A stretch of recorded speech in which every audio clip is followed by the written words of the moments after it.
आज चाहिँ हामी हप्ताभरि कामको थकानपछि हल्का माइन्ड फ्रेस गर्नको लागि एउटा सानो खोलामा पौडी खेल्न गएको थियो। खासै पानी त ठुलो त थिएन र सफा पनि त्यति थिएन, तर पनि गइहाल्यो। यसो रमाइलो गरियो।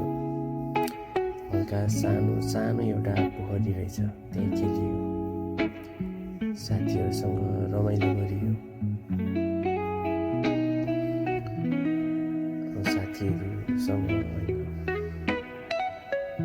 सानो खोला छ।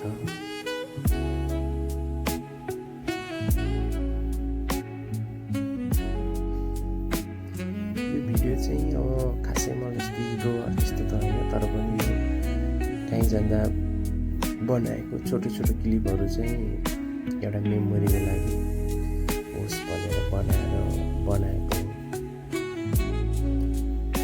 हामी चाहिँ अब यो हल्का पानीभित्र पनि भिडियो खिच्ने कोसिस गरिरहेछौँ, तर पानी धमिलो भएको कारणले त्यस्तो क्लियर चाहिँ भएन, जस्तो हामीले ट्राई चाहिँ गरेको छौँ।